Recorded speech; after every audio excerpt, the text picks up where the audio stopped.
Hey everyone, get ready for a true tale of mistaken identities and boundary crossing in today's video about an unexpected backyard adventure. Strap in as we unpack the drama that unfolds when Airbnb guests confuse their rental property with their neighbor's home. It's a story you've got to hear to believe. My neighbors are Airbnb-ing out their home while they're in Europe. It's been a pretty problem-free experience until today. Residential, not retail. Mods, please remove this if it doesn't quite fit here. Yesterday, I was studying at home. At midday, I saw a car pull up in front of my neighbor's house. A couple exited and immediately went up to the front door to knock. As time passed and no one answered, they started exploring the property, presumably searching for someone. Unfortunately for them, no one was home. This is where things started to get interesting. The man, growing increasingly agitated, decided the sensible thing to do in this situation was to climb over a fence into my neighbor's backyard. As I watched, perplexed by his decision-making, I saw him wandering around, knocking on, and then trying to forcibly open the back door. It was a rather amusing sight. That is, until he gave up and decided the next thing he'd like to do is climb the fence from my neighbor's backyard into mine. Oh no. At the moment, our landlord is building an extension to the house, and immediately I'm worried that this man might accidentally injure himself on the construction site.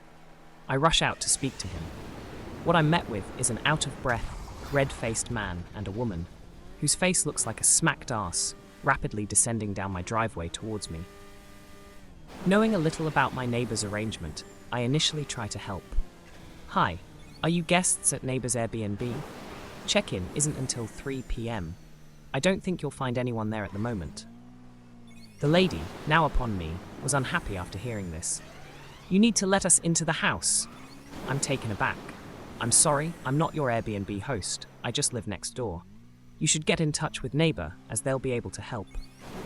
Ignoring the perfectly rational advice I've given them, the lady starts turning a deep shade of red, her partner silently glaring at me, his face beginning to contort with anger. They told us we could check in at 10 a.m. You should really contact your host. As I've said, I'm just the neighbor. This only seemed to anger the couple more, and the lady immediately started shouting at me. You need to let us in, or I am calling the police. Wow. At this point, I'm getting pretty annoyed. I tried to explain the situation to her again, but only got so far as, I can't let you in, before she cut me off. Let us in, or give us our money back. Now, in her increasing anger, coherent sentences started to break down, which in hindsight was pretty funny to watch. It became a series of, you told us 10 a.m., give me back my money, and more threats to call the police, who would apparently get them a refund. I've never seen someone get so belligerently mad in such a short amount of time. At this stage, I'm done with being polite. Lady, I am not your Airbnb host.